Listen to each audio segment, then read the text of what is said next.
एक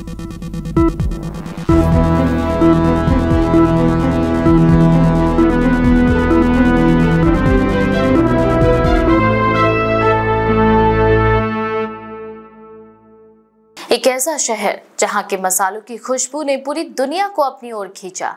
इस शहर से पूरे भारत समेत दुनिया के अलग अलग शहरों में मसालों का बड़े पैमाने पर व्यापार दिन ब दिन तरक्की की ऊंचाइयों को छूता चला गया।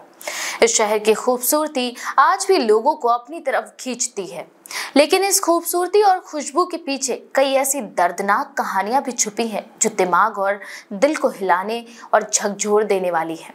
केरल, ये राज्य जितना खूबसूरत है, यहाँ के कानून सदियों पहले उतने ही सख्त और अपमानजनक थे, जो कई सदियां बीत जाने के बाद भी लोगों के बीच चर्चा का विषय बने हुए हैं।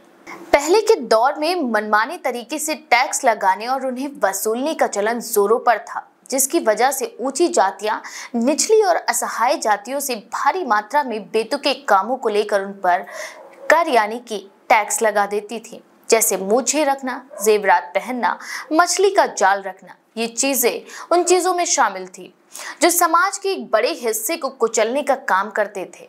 इनमें से एक कानून इतना क्रूर था कि सुनकर आपकी रूह कांप उठेगी। ये क्रूरता का दौर तकरीबन 200 साल पुराना है, जब केरल का त्रावणकोर गांव एक ऐसे टैक्स को चुका रहा था जो उन्हें आर्थिक तौर पर कमजोर करने के साथ ही अपमान का सामना भी करा रहा था। ये कर सिर्फ महिलाओं पर लागू किया गया था, जिसका नाम था मुलक्करम, जिसका शाब्दिक अनुवाद है स्तन कर यानी कि ब्रेस्ट टैक्स। इस कानून के मुताबिक दलित जाति की महिलाओं को अपनी आजादी की कीमत चुकानी पड़ती थी, और वो भी अपनी इज्जत के बदले। जी हाँ, उन्हें सिर्फ इसलिए टैक्स देना होता था कि वो अपने शरीर के ऊपरी हिस्से यानी स्तन को ढक सके। अगर कोई महिला इस घिनौने कानून के खिलाफ आवाज उठाती थी तो उसे सजा का सामना भी करना पड़ता था। इस टैक्स के नियम ये थे कि अगर कोई अधिकारी या ब्राह्मण उनके सामने आता था तो उन्हें या तो अपनी छाती से वस्त्र हटाने पड़ते थे या ढकने के लिए टैक्स देना पड़ता था। कहानीकारों के मुताबिक स्तन के साइज, उसमें आकर्षकता, अट्रैक्शन के आधार पर ही टैक्स की रकम तय की जाती थी।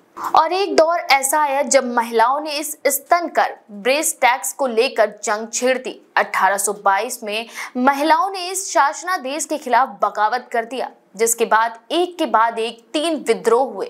पहला 1882 से 1823, दूसरा 1827 से 1829 और तीसरा 1858 से 1859। इस क्रांति के पीछे जो महिला थी उनका नाम नांगेली था। इस प्रथा के खिलाफ नांगेली ने जो किया उसने सबको हैरान करके रख दिया। टैक्स मांगने वाले राजा से खतरनाक प्रतिशोध लिया और टैक्स वसूलने आए अधिकारियों को अपना ही स्तन काटकर भेंट कर दिया, जिसको देखकर अधिकारियों के होश उड़ गए। इतिहासकारों ने इस आंदोलन को नाम दिया थोल सिलाई पुरत्थम यानी कि अपर क्लोथ रिवोल्ट। इसे चन्नार लहाला अथवा चन्नार क्रांति भी कहा जाता है, जिसका अर्थ था शरीर के ऊपरी हिस्से पर कपड़े पहनने का अधिकार।